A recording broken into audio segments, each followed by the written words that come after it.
नमस्कार साथियों, आज हम बात करेंगे क्वाड्रिलेटरल का एक ही फिगर है काइट। क्वाड्रिलेटरल मतलब चार साइड से बना फिगर क्वाड्रिलेटरल होता है और क्वाड्रिलेटरल का ही एक जो है काइट हमारा क्वाड्रिलेटरल है क्योंकि यहाँ पे चार साइड से बना हुआ है। ठीक है, ABCD। इससे पहले भी मैंने क्लास दे रखी है, रोम्बस, स्क्वायर और रेक्टेंगल के बारे में बताया था। ठीक है, तो वो रोम्बस, स्क्वायर और रेक्टेंगल क्या था? पैरेललोग्राम था। ठीक है, opposite side equal and parallel होती थी। काइट हमारा क्वाड्रिलेटरल तो है मगर पैरेललोग्राम नहीं है। ये पहले बात आप क्लियर कर रखें कि काइट हमारा क्वाड्रिलेटरल है, पैरेललोग्राम नहीं है, क्योंकि इसका अपोजिट साइड हमारा इक्वल और पैरेलल नहीं होता है। ठीक है, तो ओके, चलो तो आज हम देखेंगे कि प्रॉपर्टीज ऑफ काइट। ऐसा फिगर काइट तो आपने देखा होगा सेम, तो इसकी प्रॉपर्टीज देखेंगे कि काइट का जो है क्या प्रॉपर्टीज होती है। तो सबसे पहले बात याद रखना कि इसमें दो पेयर होते हैं जो इक्वल साइड्स के होते हैं। दो पेयर होते हैं जो इक्वल साइड्स के होते हैं और एडजेसेंट होते हैं। जैसे यहाँ पे देखो AB और AD क्या है? दो साइड्स हैं, इक्वल है, तो एक पेयर हो गया। BC और CD क्या है? इक्वल है, तो दो पेयर हो गया। तो मतलब दो पेयर होते हैं साइड्स के जो इक्वल होते हैं। ठीक है, और दोनों इक्वल, देखो ये और ये इक्वल है, एडजेसेंट है, ये और ये इक्वल है, एडजेसेंट है। ठीक है, तो दो पेयर होते हैं साइड्स के जो इक्वल होते हैं। आपको पहली बात याद रखना। दूसरा याद रखना कि एक पेयर जो होता है वो एंगल्स का इक्वल होता है। एक पेयर अपोजिट एंगल से इक्वल होता है। जैसे मतलब क्या हुआ, यहाँ पे A और C, ठीक है, ये एक पेयर है एंगल का, अपोजिट एंगल का। और यहाँ पे B और D, ये हमारा दूसरा पेयर है। तो इसमें से एक पेयर इक्वल होता है। ठीक है, कौन सा angle? Angle B equal to angle D। ठीक है, तो एक पेयर अपोजिट एंगल्स का इक्वल होता है, तो दूसरी प्रॉपर्टीज हो गई। ठीक है, और आपको एक बात याद रखना है कि जो AC डायगोनल है, देखो मैंने क्या क्या बताया, दो साइड्स मतलब दो पेयर ऑफ साइड्स इक्वल होते हैं। ठीक है, लिख सकते हो यहाँ पे two pair of sides equal होते हैं। ठीक है, इक्वल होते हैं कौन से? जो एडजेसेंट होते हैं। ठीक है, मतलब AB और AD क्या है? बगल बगल है। दूसरा, one pair of opposite angles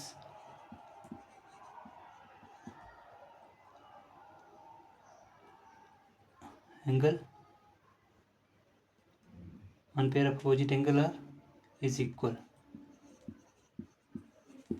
ठीक है, कोई दिक्कत? ठीक है, दो प्रॉपर्टीज हो गई। अब एक होता है, देखो यहाँ पे छोटा सा ही कंसेप्ट है मगर आपको पता होना चाहिए। ठीक, दूसरा यहाँ पे जो AC डायगोनल है, AC हमारा क्या है? लॉन्गर डायगोनल है। क्या है? देखो दो डायगोनल है ना, BD और AC दो डायगोनल है। तो जो हमारा AC लॉन्गर डायगोनल है वो क्या करता है,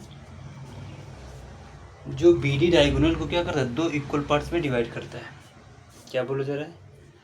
जो AC जो लॉन्गर डायगोनल है वो जो शॉर्टर डायगोनल है उसको दो पार्ट्स में डिवाइड करता है। ठीक है,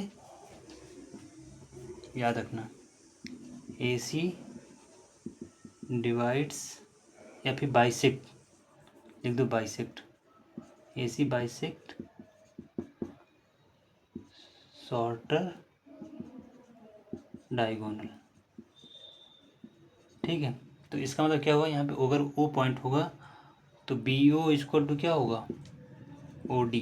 ठीक है, इसीलिए देखो ये देखो थ्री लाइन दिखा है ना, तो इसका मतलब कि BO equal to OD equal होते हैं। ठीक, दूसरी बात, और हाँ एक प्रॉपर्टी याद रखना कि जो दो डायगोनल है ना यहाँ पे AC और BD, ये क्या होता है? 90 डिग्री पे कट होते हैं। ठीक है, diagonals intersect at 90 degree. Clear? मतलब ये जो एंगल यहाँ बनने वाला है चारों तरफ एंगल क्या होने वाला है, 90 डिग्री होने वाला है, ठीक है। और ये जो डायगोनल होते हैं, ये तो जो मैं सर बताया, अभी मैं रिवीजन करा दूंगा। अब जो डायगोनल है ना,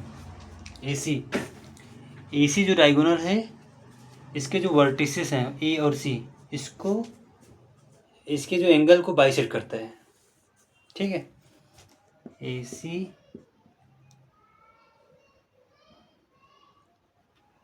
is the angle bisector of A and C। बात समझ आई? तो AC जो डायगोनल है, एंगल A को 2 इक्वल पार्ट्स में डिवाइड करेगा, C को भी 2 इक्वल पार्ट्स में डिवाइड करेगा। क्लियर है? तो मैं आपको जो है यहाँ पे फिर से इसकी प्रॉपर्टीज को रिवीजन करा देता हूँ। मैंने बोला कि इसमें 2 पेयर होते हैं साइड्स के जो इक्वल होते हैं, ठीक है। जैसे यहाँ पे AB AD एक पेयर हो गया, BC और CD दूसरा पेयर होगा, और देख लो ये एडजेसेंट है, ठीक है, ओके। अब यहाँ पे मैंने बोला था कि एक पेयर अपोजिट एंगल्स का इक्वल होता है, एक पेयर अपोजिट एंगल्स का इक्वल होता है। कौन सा अपोजिट एंगल लेना है? देखो ये जो एंगल बन रहा है, ये एक शॉर्टर साइड और लॉन्गर साइड के बीच का एंगल है, वही एंगल इक्वल होगा, ठीक है। शॉर्टर साइड और लॉन्गर साइड के बीच का जो एंगल होगा वही एंगल इक्वल होगा, अगर हम लोग अपोजिट एंगल्स को इक्वल बात करते हैं, ठीक है। क्लियर? और मैंने बताया था कि जो डायगोनल्स होते हैं वो एक दूसरे को 90 डिग्री पे बाइसेक्ट करते हैं, तीसरी बात। और जो डायगोनल होते हैं, जो हमारा शॉर्टर डायगोनल है, इसको 2 इक्वल पार्ट्स में डिवाइड करते हैं, मतलब AC बाइसेक्ट दी BD, तो BO इक्वल टू OD हो जाएगा। ये प्रॉपर्टी याद रखना। दूसरा, जो डायगोनल्स रहते हैं AC, ठीक है, इसके जो वर्टिसेस हैं A और C, उस पर जो एंगल है उसको बाइसेक्ट किया जाता है।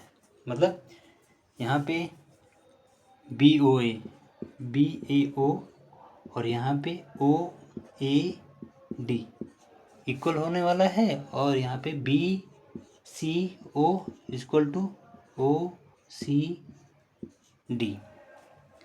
तो ये सारी प्रॉपर्टीज़ याद रखने वाली बात है, बहुत इंपॉर्टेंट प्रॉपर्टीज़ है।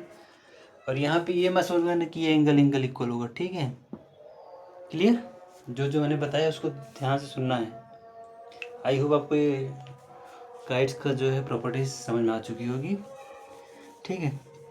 अब देखो मैंने बहुत सारी प्रॉपर्टीज़ बताई हैं पैरेललोग्राम के, ठीक है। तो अभी उसमें कुछ चीज़ें बाकी रह गई हैं, जैसे एरिया निकालना होता है पैरेललोग्राम का, ठीक है। क्वाड्रिलेटरल का एरिया क्या होता है, या फिर पैरेललोग्राम का एरिया कैसे निकालते हैं, रोम्बस का एरिया कैसे निकाला जाएंगे, तो हम लोग एरिया का कंसेप्ट हम लोग फिर कभी किसी क्लास में ले लेंगे, ठीक है। तो अभी हमने क्या सीखा है, प्रॉपर्टीज़ मैंने देखी थी, क्वाड्रिलेटरल के बारे में देखा था, क्वाड्रिलेटरल में फिर पैरेललोग्राम के बारे में देखा, पैरेललोग्राम के अंदर ही हमारा स्क्वायर, रोम्बस और रेक्टेंगल आता है, उसकी प्रॉपर्टीज़ को देखा, और हमने यहाँ पे काइट की प्रॉपर्टीज़ देख ली है, ठीक है। और फिर कभी किसी क्लास में हम लोग जो है एरिया देखेंगे कैसे निकाला जाता है, क्योंकि एरिया का अलग कंसेप्ट रहता है, तो उसमें अलग फार्मूले होंगे, फिर उसके बाद उसमें न्यूमेरिकल बनते हैं, ठीक है। तो सबसे पहले हमने यहाँ पे जाना प्रॉपर्टीज़ ऑफ क्वाड्रिलेटरल, ठीक है। चलिए, क्लास अच्छी लगी हो तो लाइक करें, कमेंट करें, सब्सक्राइब करें। Thank you.